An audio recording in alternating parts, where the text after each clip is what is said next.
When categories collapse, why salvation debates go in circles. Sometimes you can listen to a theological conversation and immediately sense that something is off, even before you can explain why. The words sound biblical. The speakers quote scripture. The tone is serious.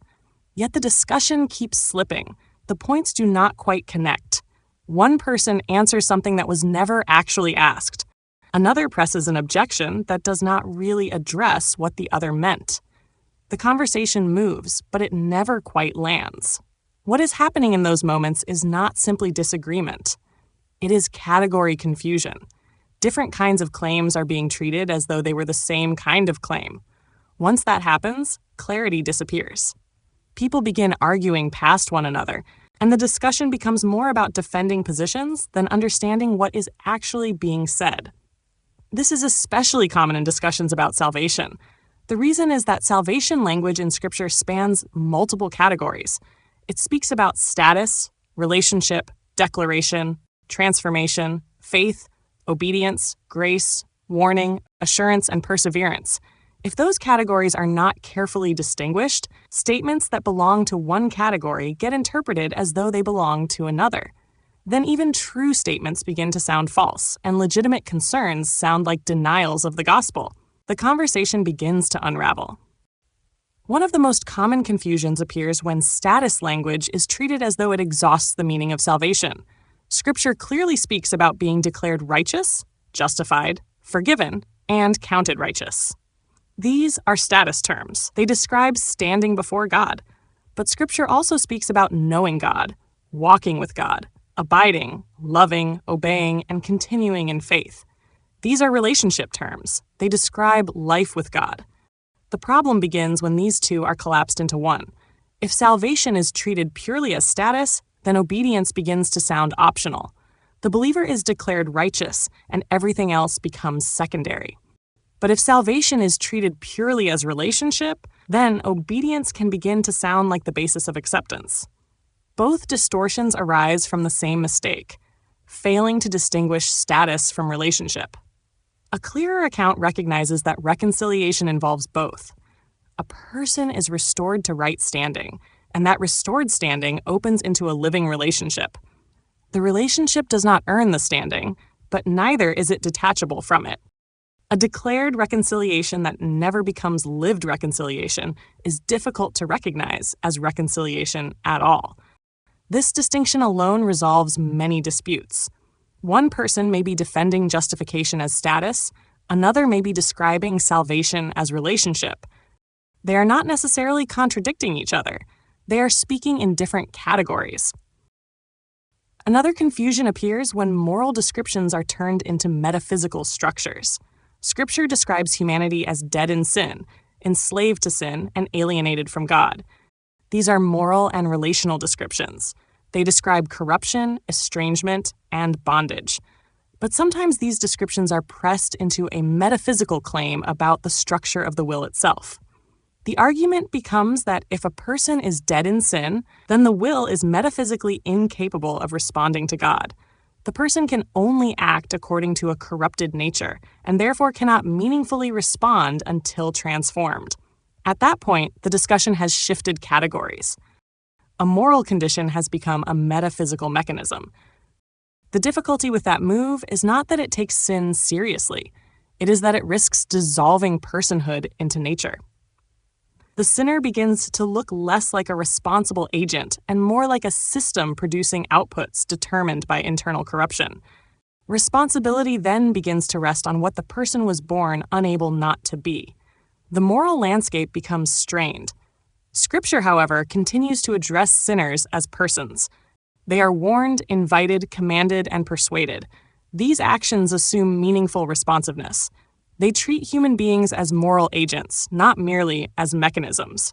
The language of death describes alienation, not the erasure of agency.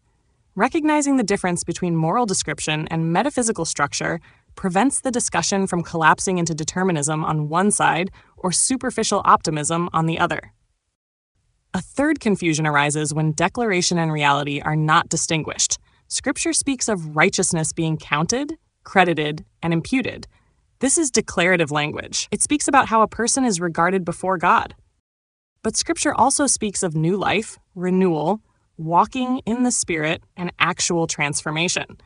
This is reality language. It speaks about what actually occurs in the believer. If declaration is separated from reality, righteousness becomes merely notional. If reality is separated from declaration, salvation becomes self-improvement. The biblical pattern holds both together. A person is reconciled to God, and that reconciliation produces new life. The declaration is not fiction, and the transformation is not merit. They belong together without being confused. Many arguments about faith and works collapse because these categories are not separated. When someone says obedience matters, another hears that obedience causes justification. But that does not necessarily follow. Obedience might be consequence, evidence, or condition of continuing relationship. These are not the same. Likewise, when someone says faith alone justifies, another may hear that obedience is irrelevant. But that also does not follow. Faith may be the sole means of reconciliation, while obedience is the natural expression of that reconciliation. The mistake is treating every mention of obedience as an attempt to replace grace. Once cause, condition, and consequence are distinguished, the discussion stabilizes. Faith is the means of reconciliation. Obedience is the lived expression of that reconciliation. Neither replaces the other. At the deepest level, many of these debates turn on how we understand the human person. One model emphasizes nature determining will, and will determining action. The person becomes largely an expression of underlying nature. Another model emphasizes the person as a dressed agent, capable of responding to God's call even within corruption. The difference is subtle but important. The first model tends toward mechanism. The second preserves personhood. Scripture consistently treats people as persons addressed by God. Commands, warnings, invitations, and promises all assume this. If the person becomes merely the output of nature, those features of Scripture become difficult to interpret. A better account recognizes that sin deeply corrupts the person while still leaving the person addressed and responsible. This preserves both the seriousness of sin and the meaningfulness of response. Without these distinctions, salvation debates quickly turn into talking past one another. One person defends justification as status. Another describes salvation as relationship. One person emphasizes moral corruption. Another resists metaphysical determinism. One person highlights declaration. Another highlights transformation. Each hears the other as denying the gospel. But once the categories are separated, much of the tension dissolves. It becomes possible to affirm that a person is reconciled to God through faith, not by works, while also affirming that reconciliation produces a lived relationship.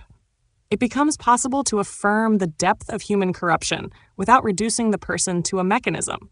It becomes possible to affirm both declaration and transformation without collapsing one into the other. The conversation becomes clearer, calmer, and more faithful to the full range of biblical language. Conclusion. Many theological disputes persist not because the participants reject Scripture, but because they collapse categories that Scripture keeps distinct. Status is confused with relationship. Moral description is turned into metaphysical structure. Declaration is separated from reality. Cause is confused with consequence. Personhood is reduced to mechanism. Once these distinctions are restored, the debate changes. Faith is no longer opposed to lived obedience. Grace is no longer threatened by transformation. Human responsibility is no longer erased by corruption.